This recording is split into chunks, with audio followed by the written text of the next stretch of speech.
Good morning, everybody. As you can see, we came through the storm well. We appreciate your prayers, and you continue to do that. We do have some power out, and I'm sure some things damaged, things I don't quite know about yet. So we do appreciate your continued prayer. But this week, we're talking about self-esteem. We talked yesterday about the importance of self-esteem and why it's not only okay, it's necessary to be working on and improving our self-esteem.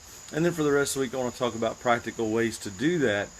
As I thought about self-esteem in my own life, I thought about the most important thing that I've done, and I wanted to share that with you today to increase my own self-esteem, and that is taking action.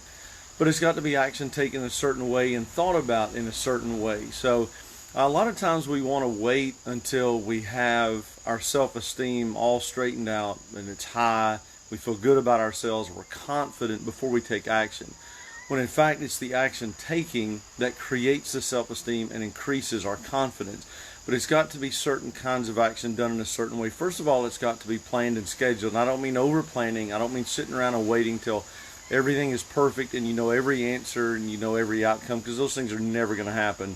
But it's got to be thought through. It's got to be planned. It's got to be scheduled. It's got to be calendared. In other words, it's got to be systematic. It has to be action that you feel relatively sure is going to actually move the needle forward. Now, you're not going to know exactly how it does. You're not going to know how to perfect it, how to change it, what to do until you actually start taking action. That's the beauty of taking action. This is how we actually move forward, because it teaches us what we need to know. But we need to think through it. We need to put it on our calendar, need to schedule it. We need to have a plan for it. And when we do that, we're going to increase the likelihood of action that actually does something.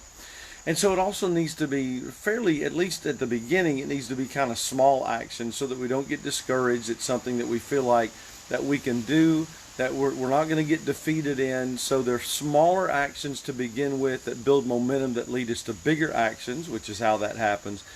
And then we have to frame the action taking and the results of it in a certain way. First of all, we have to pre-frame it. We have to not be married to the outcome and say, look, unless it has this outcome, this whole thing is a failure. The success is the action taking. You are successful when you have taken action.